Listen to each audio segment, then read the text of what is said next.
Too bad GCU, man. Lopes fans, welcome in. My name is Brennan Williams, and this is Go Lopes Radio. We are coming to you after GCU drops their final exhibition game to the University of Southern California Trojans. They lose by a score of 67-61 at GCU Arena. This is going to be a quick pod today, guys. Just a quick reaction to the game. We're going to recap it a little bit, some things we saw, and then we're just going to have three big takeaways. Just going solo today. We're going to make it quick, but I think, again, as we get ready here for the season, I think there were still some takeaways. So first, let's talk about the game, guys. We have to talk about the start. Listen, GCU goes down by 15 points pretty early into the game. And early on there, it looked like GCU was kind of just overmatched physically, athletically, the strength, the verticality of USC, which we talked about going in, right? This is a Power 5 team, Power 5 size. Power 5 size comes off the bench. You've got wings that can do what guards can do. You got bigs that can do what guards can do on this USC team. They should be an NCAA tournament team if they stay healthy throughout the season. We know Coach Muss, he runs things a little uniquely as well as Coach Bryce Drew talked about. They run pretty freely. And so, Chad Baker-Mazara, he was dancing. He was having a good time. They're up 15, loving the crowd. And it looked like we were going to be in for a long night. Just, again, still an opportunity for the Lopes to just get some feedback. A lot to work through still. And I think we saw that in that first few minutes. But we saw some serious fight from this group. Again, it looked like they were, could have folded at that point early on in that game, and USC could have won in a rout. But GCU hangs tough. And I thought everything changed early on in that game. Dusty Stromer makes a three. And yes, it was GCU. They just needed to get some points on the board, like for sure. We know it was just kind of missing free throws, turning the ball over the second they got into the paint. And so, yeah, obviously, Brennan, they needed to score some points. But I thought that Dusty three was a little bit of kind of a quick, deep breath for that team. And once you make a three, it kind of forces the defense to come out a little bit, makes them think about it. Do we got to close out a little bit harder? We can't pack the paint. And I think just that Dusty three settled the Lopes into that game as well. So I think everything kind of changed at that point. And yeah, things looked really good, right? GCU not just fights back into the game, but they actually take a lead. And by the time we get to halftime, after 11 straight stops by the GCU defense, Bryce mentioned that post-game, how proud he was of the guys, to be down early, 11 straight stops, a Wilhelm layup at the end of the first half brings it to a tie game at 37-37. Again, just an exhibition game. But you see the fight from the guys. We're going to talk about that a little bit later as well. But yeah, from there, guys, the second half that just, again, kind of was, I don't want to say the word sluggish, but looked like a team that is still kind of figuring each other out. Perfectly normal. Again, we're going to talk about that as well. But USC kind of just pulls away in that second half. The size was a lot, bringing Dines off the bench at, 7'4", 7'5", whatever you got him listed at. Obviously, he banks in the three. That felt like a little bit of a turning point. But yeah, that USC team just kind of, they played the same way. So I got to give credit to them. They didn't switch up the way they were playing. They're playing free, a little bit of taking some interesting shots, some ISO ball. They also looked clunky. They're a team kind of built through the portal as well. So they're learning as well on the go. And I just thought GCU kind of stuck in there. But USC was just too much in that second half. Obviously, towards the end of the game, GCU has an opportunity to really kind of sneak in the back door there and make it a close game, but they don't quite get it done. And like we said, USC comes into GCU Arena and gets the 67-61 win in GCU's final exhibition game and USC's final exhibition game. USC was excited. Obviously, they were invested in this game, so they had only Rodney Rice sitting out, their shooting guard, who figures to be probably one of their best three players. They needed some shooting out there. He would have provided that. But, outside of that USC team was treating it, I don't want to say treating it like a real game, but they were treating it like a real game in a sense. They wanted to get feedback, kind of those real game situations. So credit to the Lopes for, sticking around, hanging in there and playing tough. Obviously a little bit of a messy game, which we're going to also talk about a little bit here, but some really good fight from GCU to kind of keep it close there throughout most of the game. And obviously, if you're looking at the game, you're just thinking about going down 15 early and kind of what that does. playing from behind, but like we said, we stuck in there and they tied it up at halftime. And so still a great opportunity to go and win the game. I thought it was all kind of right in front of them there. But we've got 3 big takeaways here, guys. And this first one is, I hate to kind of do the Aaron Rodgers thing with the capital RELAX, that he had from a few years ago. But I got to do it here. I got to be honest, guys. I'm not telling people not to have thoughts or have opinions or, I guess maybe not hot takes, because I think a little bit of time with this team is going to be good. But here's the reality with this game. GCU's 0-0. Right. Nothing they've done so far has hurt their resume. Nothing has hurt their chances or should make you think less of them as an NCAA tournament team and accomplishing the goals they want to accomplish. I am a pessimistic sports fan, so I get it, guys. I am like, number one, I hate when people tell me, oh, as a fan, you should just relax and not care. It's like, no, that's what we do. We're fans. We care. For me in this game, I just RELAX, in my opinion, guys. This was an exhibition game. GCU is 0-0. The season starts next Monday. I understand there was a lot of messaging. This is GCU's first game of the year. This is the home opener. I disagree with that message wholeheartely. And I got to be honest, I think we kind of saw some of the stuff after the game, kind of the way it was treated, I thought as well. For the staff, this game is an opportunity for you to play against someone else, to get a ton of film, ton of things to review, see what you need to work on, test out some lineups. I understand you want to win the game. I don't think they weren't not trying to win the game. Double potential, triple negative there, guys. But I just, again, want to make sure we see this through the lens like this. The most important thing for this game for the staff was to play against another team, test them. I think, you saw the fight from them. I think, we talked with Bryce after the game. The post-game press conference is up on our YouTube page. I encourage you to watch that. I just don't think this was a game that GCU was like, if we win, great, score 1. It's a successful day. That's it. We're done. And if we lose, what a disaster of a night. That's not what this game was for this team. I understand the messaging was put out there. This was the home opener. Guys, this is not the home opener. The home opener is next Monday, first game of the season. GCU is 0-0. And in my opinion, they got exactly what they needed out of this and exactly what they needed out of Baylor. They played really, really tough opponents. They played, guys that might go and play in the NBA next season. And they tested themselves with really hard teams very purposefully. And I think this team is going to be better for it, not just in the short term, but also in the long term. So again, they've got 6 to 7 more practices before their first game potentially. And you're going to say, well, what 6 to 7 more practices are they going to change? Guys, think of F.A. Demerol right now. He literally got to campus, a month and a half ago. He's probably had 20 practices with this team. Obviously, he didn't have any flow throughout the game. He got a ton of fouls, never really got settled in the game. But I just think if you look at this game through GCU lost, what the heck, what's going on? I don't like this. I don't like that. And if we don't see it through the lens of this staff was trying to get some film, try some things out, then I think we're kind of missing the mark and the point of this game. Now, here's the thing, guys. If they come out next Monday against IPFW and they stink it up and they don't play good and maybe they barely win or they lose, we can start to really have some of those conversations. That's when it becomes real, right? You're building a resume that will affect this team in the season and what they want to do. As for now, this USC game affects nothing for what this team can do, and I think will do this season. So I think we just take a collective deep breath. This was not GCU's first home game, was not their home opener. That is next Monday, and I think this group got out of this game what they needed to. Bryce has done a fantastic job when you look at March Madness in the conference tournaments, in adjusting, looking at the tape. I know this staff cares a ton. Talked with a little bit of them before the game. And guys, they're working hard. Like, this is a new challenge for them. They are essentially returning maybe 5% of their production from last year. And yeah, I just think this is a totally different ball game.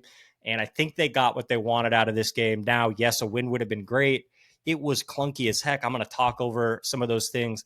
Everything I'm going to talk through, though, when I react to this is going to be seeing it through the lens of an exhibition game against a really good, probably top 25, top 30-ish sort of opponent.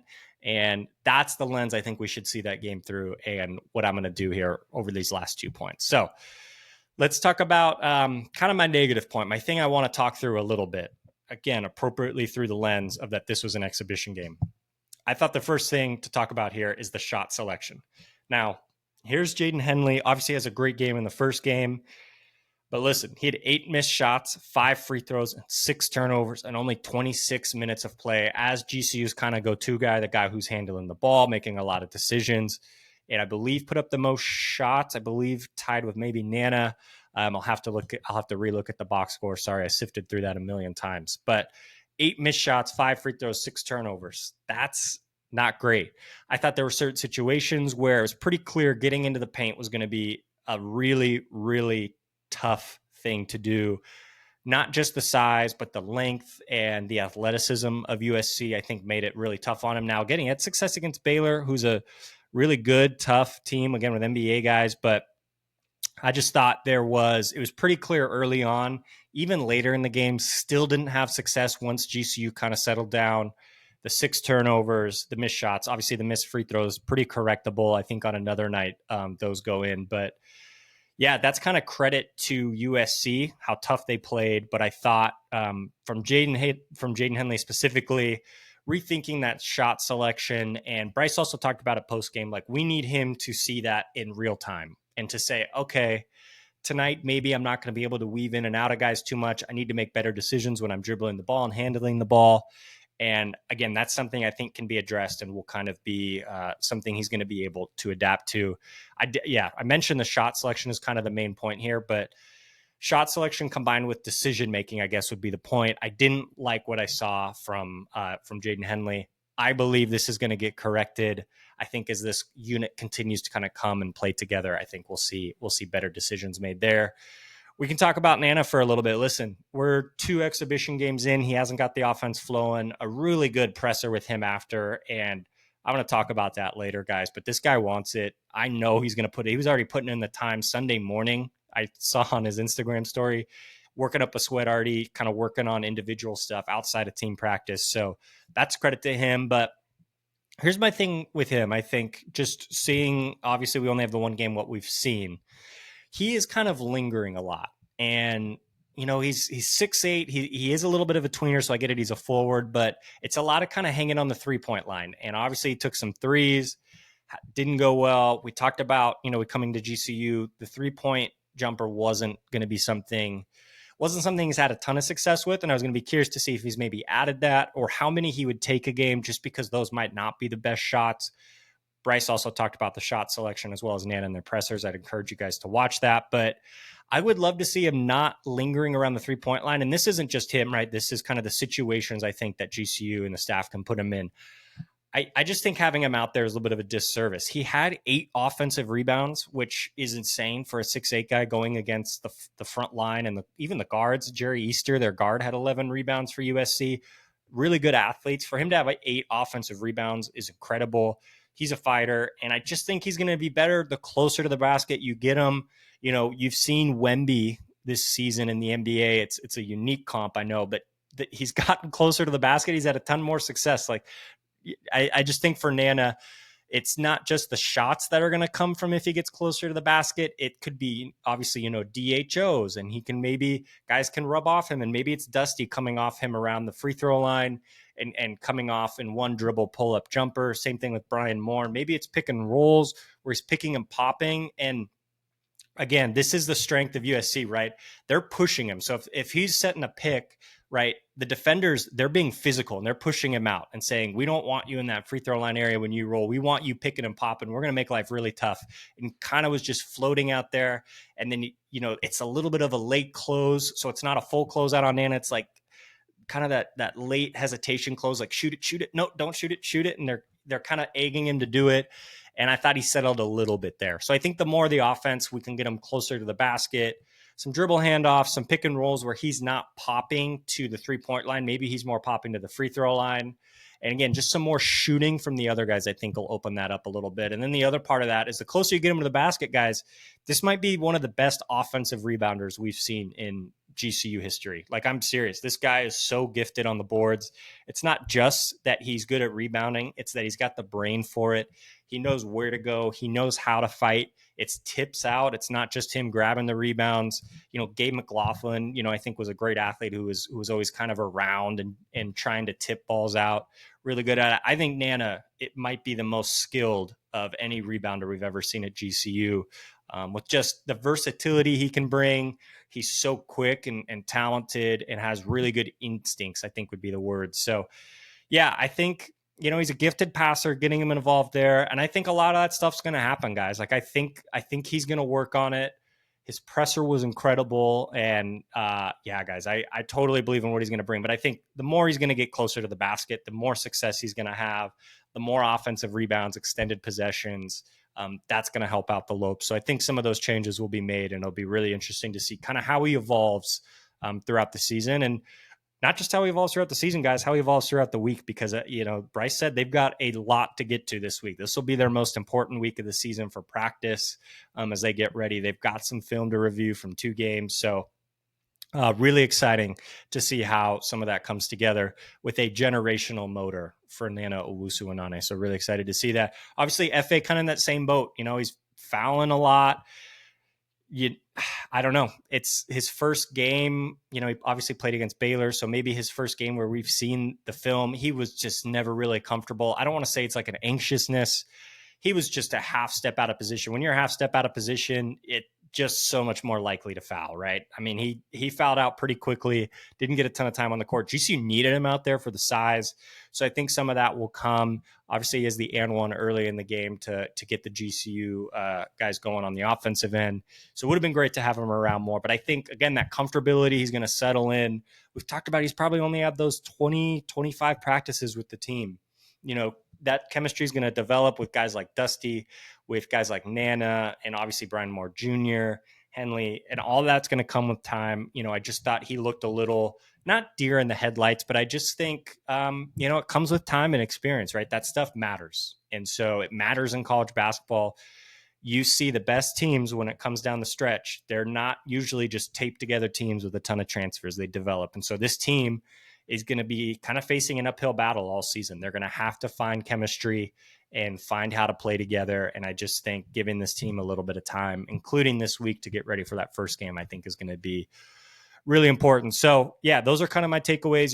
The shot selection, decision-making from Jaden Henley, the in-game awareness to maybe audible out of stuff if it's not working.